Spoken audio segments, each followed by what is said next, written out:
عسلامة، شنو أحوالكم؟ لاباس يا رب إن شاء الله تكونوا ديما بألف خير. سبق وعملنا مع بعضنا الكعك ورقة تقليدي وجاء من أروع ما يكون. واليوم حاولت باش نجيب لكم وصفة جديدة وعندها تندونس كبيرة، وباش نشوفوها بعد بحث مفصل على طريقتي. طريقة سهلة ماهلة، وطريقة باش تخلي برشا أخيات يخدموا بطريقة سلسة، وبطريقة لو شاهدوا الفيديو للآخر يكونوا فيها محترفات على الآخر. أنا نظن لكم نجاح 100% قدرة الله. كعك ورقة كثير من الخيات يحبوا يخدموا لكن ما ينجحوش في خدمته. جبت لكم الوصفة هذه بقدرة الله إن شاء الله تمشوا عليها وتكون نتيجة بقدرة الله مضمونة 100. كما نقول لكم تبعوا الفيديو باش تحصلوا على نتيجة مضمونة كما اللي تشوفوا فيها منظر وبنة وطعم ما نقولكمش عالمي وخرافي في الزينة متاعه، في معناها من كل النواحي، حتى في خدمته تو تشوفوها بقدرة الله. ملا اللي ما اشتركش في قناة لطيفة كيتشن فضلا وليس أمرا يشترك ويضغط على الجرس باش يوصلكم كل جديد، ولايك وشير. نقول بسم الله ونبدو. حطيت في بول 500 جرام تاع فرينة كعك ورقة، وعندي طريف ما نسري حطيت فيه مبيض أكسيد تيتان، وحطيت فيه طريف بالدوبلاش رشة كل شيء، وذوبت الزبدة من دون ما نغلوها ونحولها ننزعوك الحليب متاعها. وحطيت في البول هذاك قبل ما نضيف الزبدة حطيت بصوابعي طريف خميرة نتاع حلويات دوبلاش، وحركت بالقدا كما تشوفوا. نطربوها بالقدا الفرينة، نطربوها وقت اللي نلموها تتلم، وقت اللي نفترشوها تتفترش. الزبدة حطيت على 500 جرام حطيت 200 جرام نتاع زبدة مذوبة كما شفتوها بالضبط باش بتفقدش أكل حيوية نتاعها والصفورية الذهبي نتاعها. شوفوا كيفاش كي نلمها تتلم وكي نفترشها تتفترش. هذيك وقتها وصلت أنا لغايتي في تتريبها. وعندي ماء نسري 180 مليلتر جمعت به العجينة عادي ماهوش سخون كما شفتوا، ونبقى نخلط بأطراف الأصابع متاعي وما نعجنش. وانا عملت معنا إضافة ديما الغالب ما نجمش نوريها لكم خاطر شحن وفاء عليا.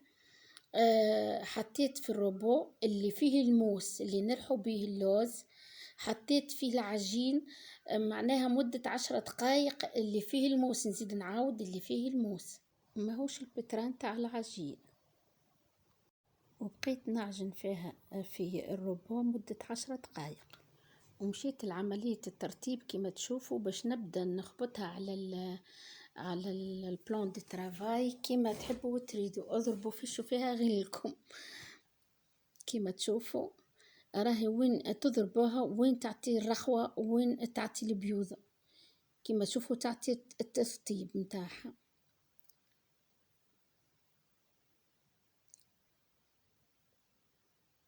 ركزوا معايا بالكدا وشوفوا تو هذه عملية الترتيب كيفاش نعملوها.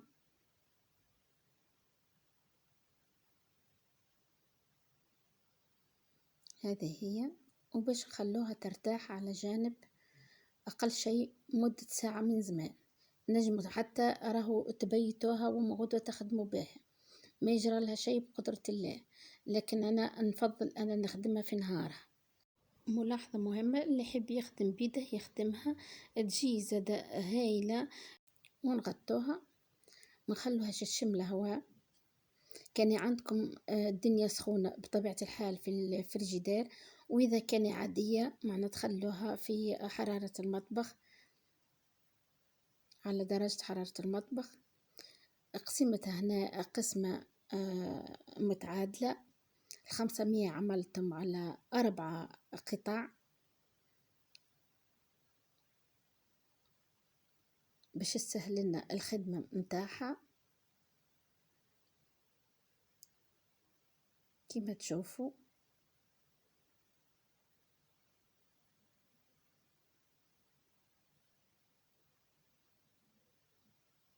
نلفوها بالكدا ونحطوها على جانب ونتعدوا نعملوا عجينة اللوز. وباش نحضر العجينة حضرت الروبو اللي باش نكمل نعجن فيه. كما شفتوا عندي لهنا مرحي لكن ناقص شوية. عندي 500 جرام لوز، وعندي 200 جرام سكر كفاية، خاطر الكعك ورقة ديما يكون ناقص حلاوة ويكون الطعم متاعه أبن. هذيك معناها القاعدة متاعه، حتى نحط بشوي معناها مخلط لوز وسكر ونعملها شبه عجينة كيما لما تتلم كي نحطها تتفترش يعني. باش نشوفوا كي الطريقة نتاع العجين نتاعها الأصلية كيما تشوفوا كاينه بات معناها. ونزيدوا نعملوا اللي نكملوها كل مخلط سكر ولوز. زدت كملت ريحته معناها ترتيبة الاخرانية للي يولي بات، ما تخافوش عليه ماهوش باش يخرج الزيوتات متاعه.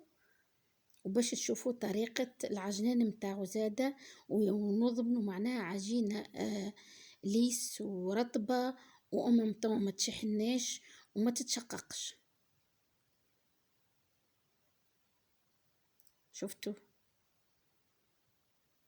له عجينة وله معناها بودرة. كملت رحيت الكمية نتاعي الكل ونضيف بشوي الماء النسري كما تشوفوا.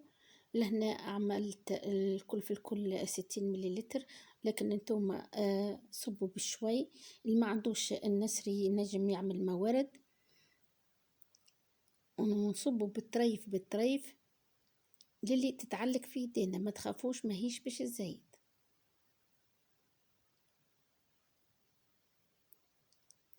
احيانا فما لوز من لوز يشرب ولوز ما يشربش معناها. اللي عندي انا اشرب نورمالمون 60 مليلتر، لكن ضفت لها يجي 10 مليلتر اخرى. الا انا يدوب لميتها وباش نحطها على البلان دي ترافاي ونبدا نخدمها.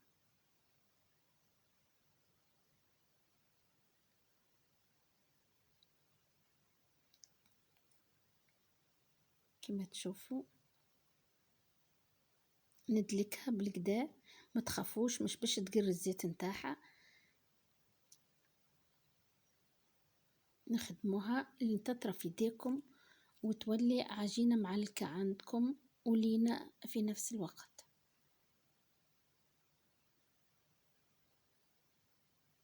كما تشوفوا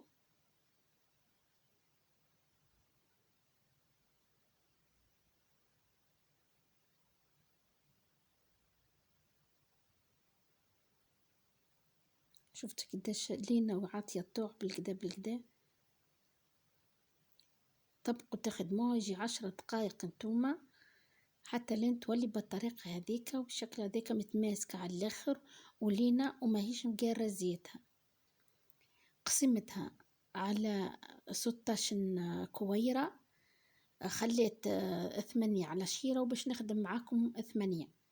انتوما في المرحلة هذه تقسموا بالميزان يجيكم احسن باش يكونوا الكل متساويين.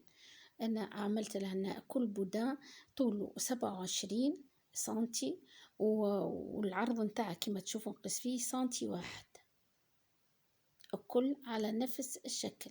وشوفوا العجينة كيفاش لينة وتعطي طوع للخدمة بالكدا بالكدا. شوفوا نقيس فيها بالسنتي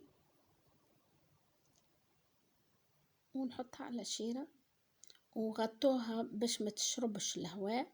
هنا كي قست 27 سنتي، كل البودان باش يعطيني 3 كعبات نتاع كعك ورقة. 27 نقسموه على 3 يجي طول كل كعبة كعك ورقة 9 سنتي. نزيدوها بعدين وقت الترتيب نتاعها 2 سنتيمتر 2 سنتي تولي 11. هذيك باش نتمو بها القفلة نتاعها. بالطريقة هذه يكونوا البودان كل متساويين وكلهم حجم واحد، وتجي خدمة معناها نظيفة ياسر والكعب قد بعضهم، وتجينا خدمة مرتوبة بالكدا. هنا باش نبقى نشكل فيهم لين نتممهم الكل، وباش نمشوا للمرحلة اللي بعدها. شوفوا كيفاش كملتهم وغطيتهم بالكدا كلهم حجم واحد. وباش نمشوا الطريقة نتاع فردان العجينة. هنا باش نبدو نفتحوا العجين، وماذا بيا تركزوا معايا شوية باش نفتحوها زاد على 27 سنتي. نحطوا العصا في الوسط بالضبط، ونهبطوا اللوطة، وبعدين نحطوها نرجعوا الوسط ونطلعوا الفوق. ركزوا معايا. شوفوا لاحظوا اللي ايديا نحطها في الوسط وبعد نفردها على جناب. هذيك تعطيني معناها القوام نتاع الجناب يبدو قد بعضهم، ويعني ونماشي تفتح العجينة ما تبقاش شيرة ضيقة وشيرة واسعة.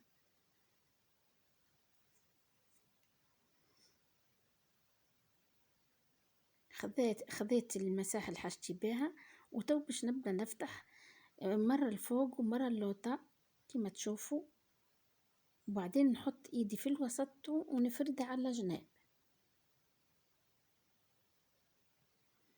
نبقوا نخدموا فيها كاك اللي البلان دي ترافاي يبان على العجينة، تبدأ شفافة العجينة. هنا بديت نقص فك الزوائد وسطرت ان نلقاها 27 بالضبط نتاع الطول نتاعها، باش نجم نحط فيه البودان.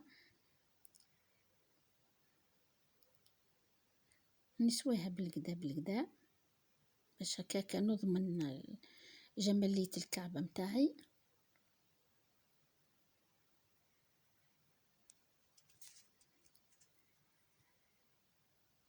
نقص زاد الحاجات اللي طايشة من الجناب باش نحط البودان توا، ونبدأ نشكل الكعيبات متاعي.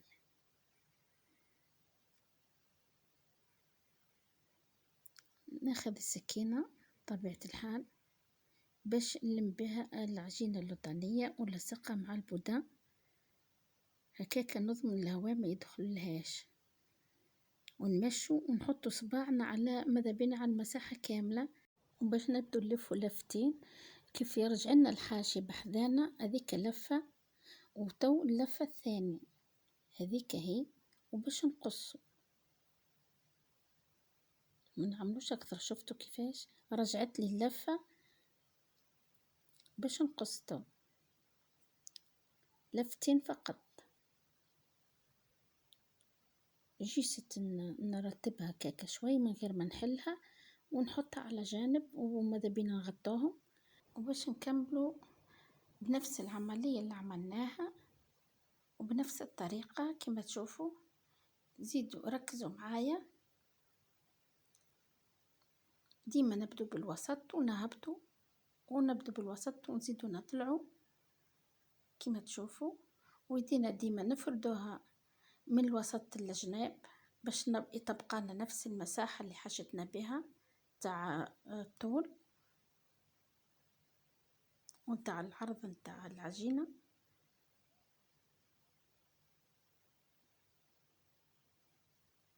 نحلو للي يبان لنا البلان دي ترافاي.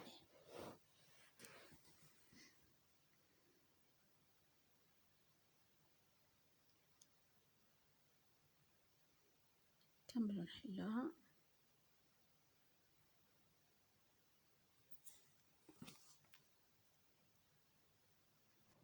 نواصلوا في الحلال كما عملنا المرة الأولى بالضبط. شفتوا البلان دي ترافاي بان، نولوا نحو الجوانب كلها هاك الزايدة، ونحطه في كيسة كل فضلنا باش ما ينشفش، وباش نحطه نفس الشيء بودان على الحاشية بالضبط نتاع العجينة، ايد تلقف العجين والبودان وايد تتلصق في العجينة بالسكين. عملنا دورتين وقصينا نفس الشيء ونغطوا، ونفس الشيء زاد نكملوا لبودان كل.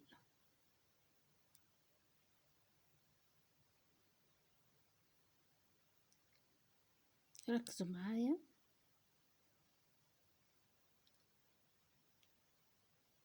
ديما دورتين ونقصوا،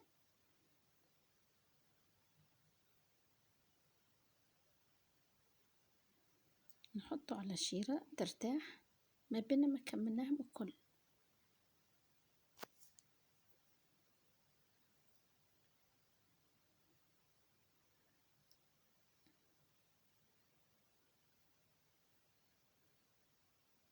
نفس الشيء نقيس زايد نحوه، خلو كان 27. هذه تسهل لنا العملية، واللي مثلا باش يتاجر ولا حاجة تجي سهلة ياسر. الخدمة نتاع كونتيتي كبيرة كما تشوفوا، من نخدموش بالكعبة. دورتين وقص.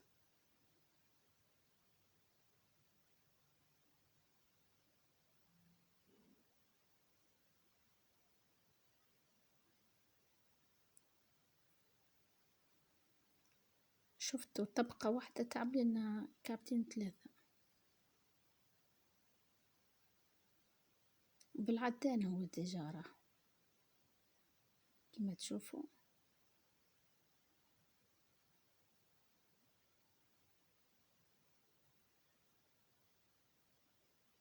ونغطوا، وتو باش نبدو في تشكيل البودام تاعنا. 27 كما تشوفوا قاعدة نقيس باش نقسمه على 3 بودان كما تشوفوا، وكل بودان باش نزيدو 2 سنتي كي يولي 11 سنتي باش نجم نشكله. صحة مهمة ياسر. نحضروا طريف زيت نباتي. خذيت شيرة من البودان وحليت موروث في اللوز الداخل، وكما تشوفوا الشيرة الأخرى ما ذببتهاش، خليتها كما هي باش تبقى في فورمتها. ونقفل الكعبة متاعي بالطريقة هذيك مع شوية دهينة متاع الزيت هاك النبات اللي حطيته، ما عادش باين الأمارة بالكل.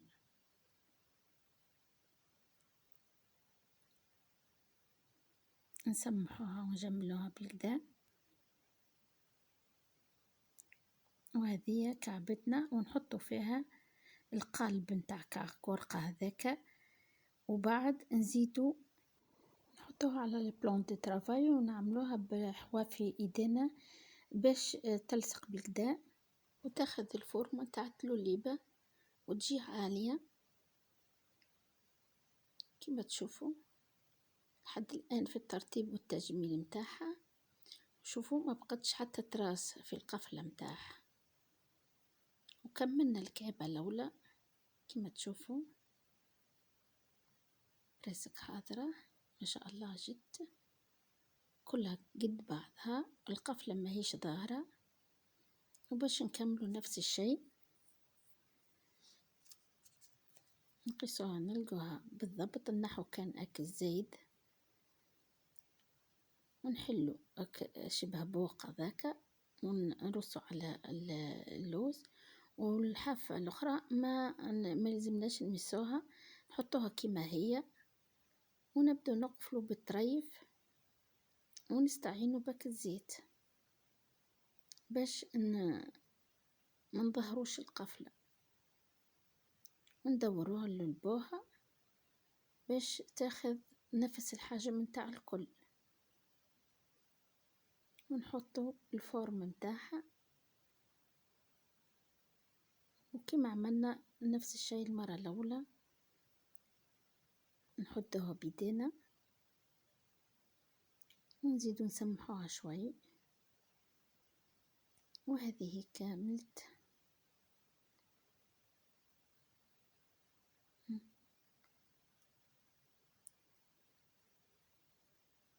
ركزوا في العملية بالضبط كيفاش تجي.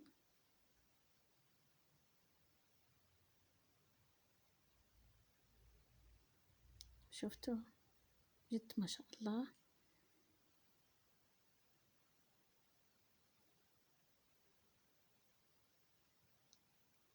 ونحطوا نفس الشيء الفورم هذاك، نعاودوا له البوها.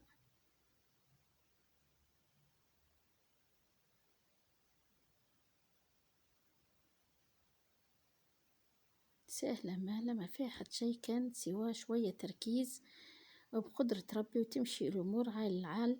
وراهي التجارب ديما الواحد باش ياخذ معناها عليها الحركات الكل يلزمها ديما الدوام. احنا نقولوا الدوام ينقب الرخام. ديما يجرب للي تستانس يدها عليها وتولي حاجة عادية نورمال على الآخر، وما عادتش تغلب كعك ورقة وما عادش يهق منها. وهذه هي كعك ورقة متاعنا. أشوفك الزين اللي فيها والجمالية اللي جت فيها الكل كملتهم على نفس المنوال بنفس الطريقة، بطريقة سهلة وبطريقة عصرية. معناها حتى القفلة نتاعها جد خارقة العادة. في الأثناء سخنت الفور على 150 درجة، وباش نخليها تطيب في الفرن مدة من 15 ل 20 دقيقة. هذايا البلاطو متاعي كيف كملت شكلته. شوفوا كيفاش ما شاء الله، شوفوا الجمالية اللي فيها. تو باش ما بقى لي كان نحطه في الفور كما قلت لكم بدرجة معينة ووقت معين، وباش نخرجوه ونشوفوا النهائي متاعها ونشوفوا الزينة متاعها. وهذه هي كملت. وشوفوا كيفاش جت ما شاء الله. حضرت شوية زينة أنواع وأشكال، منهم الورود ومنهم الورقة الذهبية وغيرهم. وباش نبدأ حضرت شوية زادة جليكوز، حطيت فيه غرفة تاع ماء، وباش نبدأ نلصق به، خاطر هذاك اللاصق اللي يضمن لنا أن حتى كي يشيح يبقى شاد معاه بالقدام، متنحاش زينة بالكل. وبدأت نزين فيهم واحدة واحدة كما تشوفوا. هذه التوندونس نتاعنا تاع كعك ورقة أسناء جا ما شاء الله. ان شاء الله تجربوا تعملوا على نفس المنوال. سهل مال، ما فيهاش تعقيدات، ما فيهاش مسكون، ما فيهاش حتى شيء يعني. والنتيجة كما تشوفوا فيها مبهرة بصراحة. والطعم والبنة والزينة والرتابة ما نقولكمش. ان شاء الله تجربوها وماكمش باش تندموا. وزيد نعاود نقول لو عجبكم الفيديو شيروا لايك وسبسكرايب والضغط على الجرس خلي يوصلكم كل جديد منا تكبر عائلتنا. نخليكم مع المناظر الجميلة ومع طريقة التزيين. حتى أنا كمل الفيديو متاعنا. نقول الحمد لله رب العالمين، وإلى اللقاء في